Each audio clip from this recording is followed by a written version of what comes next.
let's move to our last topic, your home state, California. So Republican Larry Elder conceded. He did not try to drag the process out to Governor Gavin Newsom, who kept his seat. Elder said, "We may have lost the battle, but we sure as hell going to win the war."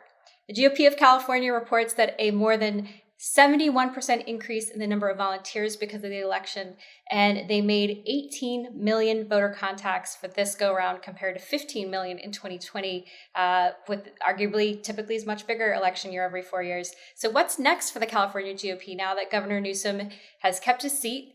And do you think that the scare for Newsom, polls showed that he was at serious risk this summer to lose his seat. Do you think this is going to force Democrats to pay attention to issues that Republicans care about? Let's talk about that first. Well, I would say, first of all, scared means that the polls, his internal polls, showed it under 10%. You heard from me way back that I thought he was going to win this, possibly with a greater margin than he did when he was elected governor, and that was 24%. It looks like he won this one by 30. And so, my hope and my advice to our governor would be his main problem is his demeanor and his unforced errors. Some of the stuff that he's trying to do on climate change and housing is actually, if you look at it, is pretty good stuff. Okay. I know California has a lot of problems, but I always say last 5 years, we've had a 21% increase in GDP, Texas, 12%. People are not leaving here because of taxes. They're leaving here because of expenses. Had to be tangential for a second. But to get back to Larry Elder, I'm glad that he conceded gracefully, because if you looked at his website 36 hours before the election, he was talking about the election being rigged before it even happened. God, that sounds familiar. Can't remember who else started that. But in any case, my advice to the GOP in California, you can make all the contacts you want, you can raise all the money you want, but you're on the 25 to 30% of all the issues where Democrats and Californians are on the 60 to 70% side. Whether it's vaccine mandates, whether it's masks, whether it's abortion, all this stuff. So, the problem in California with the Republican Party is not the candidates, though I think Kevin Kiley would have been fine. I voted for him. I voted against the recall, but I voted for Kevin Kiley. But, you got to get opinions and positions and candidates that people want to vote for and that people will embrace. So that's the California, and this is true nationally. Look at Ron DeSantis in Florida. He's playing to the 25 to 30%. And I just don't think that's a long-time viable strategy. Well, there's so many other problems that California has. I mean, the housing, I thought Larry Elder had a really great housing solution, which is you've got to increase the supply. And the regulations in California are a huge part of why you don't have more housing supply. And Larry Elder and the other Republicans like Kevin Faulconer, the former San Diego mayor, who I like him, I'm a fan of him as well. But there's the housing issue, the wildfires, the poor management of wildfires, homelessness, and there's so many problems. I think that's why you had enough people to even sign the recall petition, because there's so many issues. And I agree with you. It came down to some of these very wedge issues, and the Republicans should have done more about focusing on things that are, you're right, more universal problems. Well, I think also, first of all, you only need 1.5 million signatures to get a recall. Out of 40 million. Still a lot of signatures. That's not that. Yeah, but out of 40 million people, it's not that many. And I've said before, and by the way, I said this about Scott Walker too. I hate the way recalls are being used. Recalls are for crimes against the state. Recalls are for criminal behavior.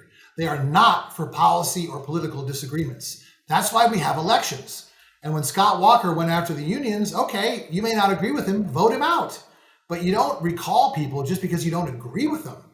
That gets back to this not respecting the outcome of election things, which yeah, but at the same time, but the rules for a recall are set out by duly elected officials who create it. So and they're bad rules. The voice of the people? And they should be changed. And let me make a comment on the housing. The number one problem California faces, and this is finally they're making progress on this, is zoning.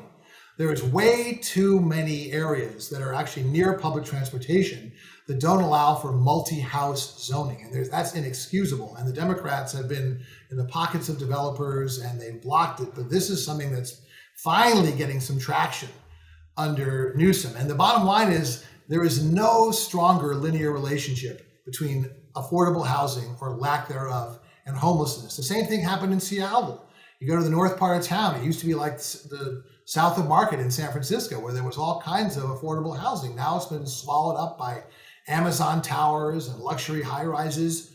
There's just no place for any of these people to live. Last question on this. You look at the projections from 538. So Nate Silver said that he projected there was, quote, a pretty decent chance Newsom gets recalled. Now, considering his track record on 2016 and other elections and races since then, do you think Nate Silver, why does he still have a job? What do you make of this?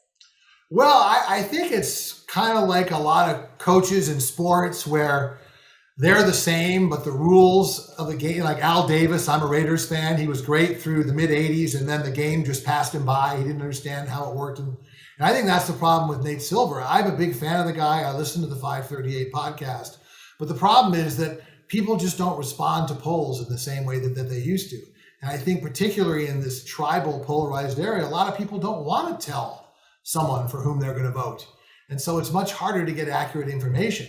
And I must admit, though, this recall to me was a total no-brainer. I thought the only time that Newsom was ever scared or you heard think about it was when he was making unforced errors.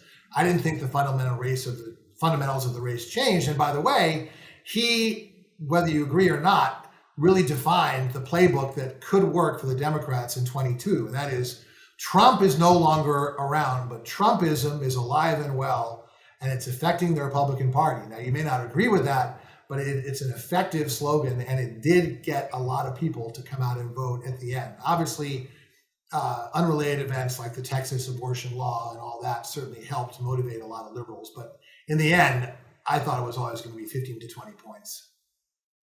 Well, you called it.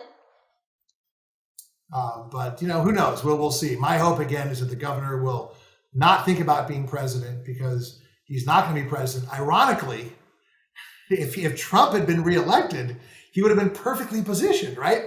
Because then he would be halfway through his second term in 24. But now there's a Democrat in office. The pendulum swings back and forth. Plus you have Kamala, who you and I agree is a rather mediocre politician. But she is there, so they can't dump her. Let's face it, they say there are 10 reasons you pick a vice president, right? The first is to help you win. The other 9 don't matter. So who's going to pick a white guy from California as a vice presidential candidate, right? So especially I think one with a lot of privilege, exactly, as the journal points out. And so I think that so much of being president is timing, right? So that he had the good timing if Trump had been elected. Now he doesn't. Plus, there's been a lot of unforced errors. So my advice to him is focus on being a good governor. Stop looking at higher office, and because you're a guy who can really do some great things, and you can end up being a really good governor. So focus on that. You have 5 years. All right, we'll leave it right there. Thank you, Dave. Excellent. Well, that wraps up another episode of Practically Political. Thanks so much for joining us. And make sure to follow us on social media, Instagram, Twitter, Facebook, wherever you get your social media news. We will see you next time.